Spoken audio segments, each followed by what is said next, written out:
Hello, this is Dean Banerjee, and today we're going to talk about getting started with the National Clock Design tool and using this tool to select a device that you can use for a given application.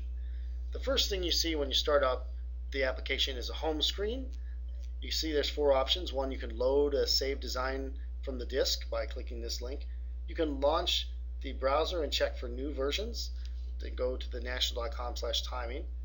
You can create a new design using the manual mode. By manual mode, we mean that you know what parts you want to use. And the other option is to create a design using the wizard mode. In the wizard mode, you specify the input frequency and output frequencies you need, and then it goes and finds a part for you. So these two options, the load save to disk and launch to browser, I think those are pretty self-explanatory. Let's go to the create new design from the manual mode. In this case, I go and I select a part from a list. So I select the part. On the ASEAN frequency, right now we don't support a database of other TCXO, so just leave that custom and click OK. And once you do that, you get to the simulation screen. Notice we've gone from home, we sort of jumped over all these things straight to the simulation. And the simulation screen is also a design screen. We're really going to talk about this more in another videos, but I'll just briefly go over and say this is the ASEAN frequency I picked was 10 megahertz. Notice that it's yellow, which means it's external to our device. Everything in blue is integrated in our device. In this case, the loop filter is partially integrated. And it's a white color. So here we take the 10 megahertz, we divide this with the R divider, and we get to 10 megahertz, which is the same as 10,000 kilohertz. We have different settings for the PLL that we'll discuss later in another video. We have a loop filter. We can discuss that in a later video as well. Then we have the VCO, which basically generates the output frequency. And in this case, you have an output, you can enable it, and you can change this around. So basically this screen is the subject of another video, but you can get to it very quickly using the manual mode if you know what part you want. So let's assume you don't know what part you want. In this case, you go to the customer requirements screen, and it has three steps. The first is to choose the architecture type. The architecture type is based on the number of VCOs in the design. In the single loop, we have one VCO. Now, the VCO does have an output block, and the output block can have multiple outputs. The only thing is the outputs are all derived from the same VCO frequency. So if I can take this, I can either take a buffered form of that or some divided form of the VCO. I can create outputs, but I don't have any extra VCOs in the output block. The dual loop architecture is using the LMK 4000 family, where I have the first loop to clean up the signal and the second one to help distribute that. So let's assume we're in the single loop architecture, and let's go to the next step, input. If I know the input frequency, my reference frequency, I can simply type it here. If I don't know and I want it to auto select, I can select this option, and it will choose one of these standard frequencies from a list. Or I can say auto select and best frequency, which means it will pick any frequency regardless or not if it considers it to be standard. So in this case, let's choose the manual entry. Now let's go to the next step is the output. So we're going to specify the frequencies in the output block. And you'll see that the first thing here we have the fixed and the tunable. So we'll talk about tunable later. Let's first talk about fixed.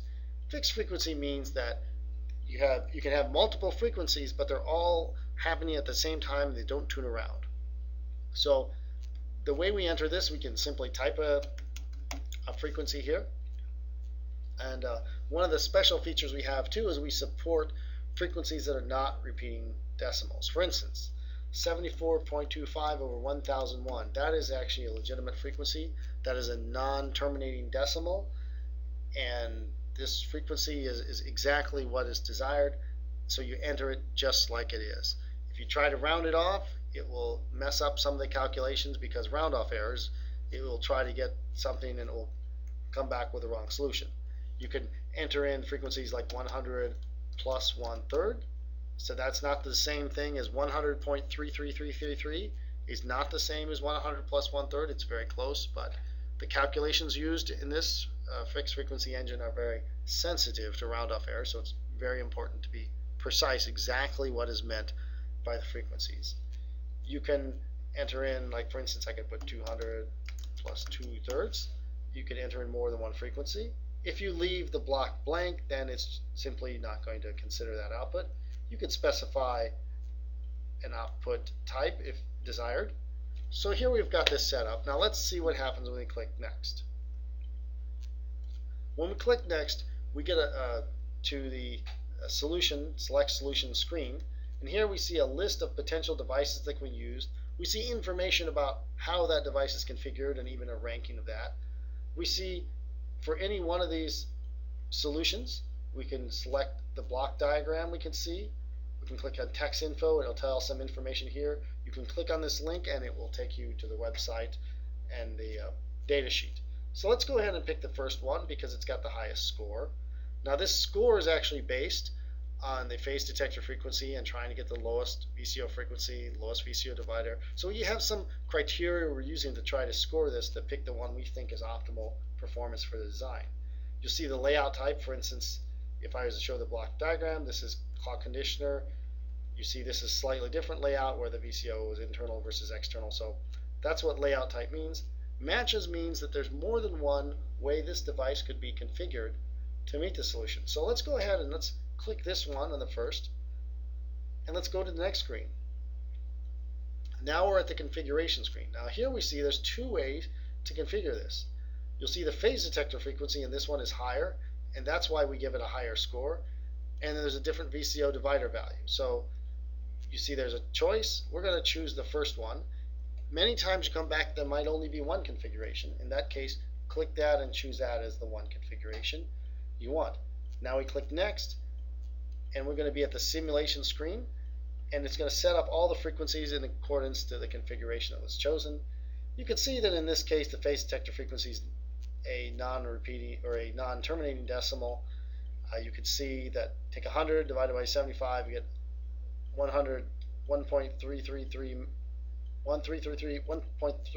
megahertz plus a third megahertz. We see you get this frequency here. We can see the VCO frequency here. We can see loop filter, PLL. These settings we're going to discuss in another video. We can see that this 1204 megahertz is actually to get the frequency we want. Like for instance, the frequencies we ask for 100 plus a third and 200 plus a third. We can see that we can take that, and first it's divided by the VCO divider, and then divided by 4, and that gives us 100 plus a third, and then we go through the VCO divider here and divide by 2, and that's how we get 200 plus 2/3. So we see all the configuration information for this part. So that's showing you how to use the wizard mode. Now, the one thing we didn't talk about wizard mode is what if you want a tunable frequency. In this case, it might be something like this, where you want 2100 megahertz to 2200 megahertz. And then typically there's a step. In this case, let's just assume 1 megahertz.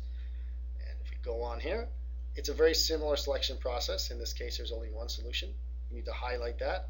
We can go to the block diagram and see the information in the text just as before. So let's select the solution, go to the next screen. In the configuration, we see there's only one configuration to use. So indeed, let's just choose that one. And if we go to next, then we're at a similar screen. We see that the blocks are a little different. There's only one output on the 2060E. So those differences are shown in this simulation screen. So now we talked about the wizard mode. Let's just talk about some of the cases where you come up with no solution.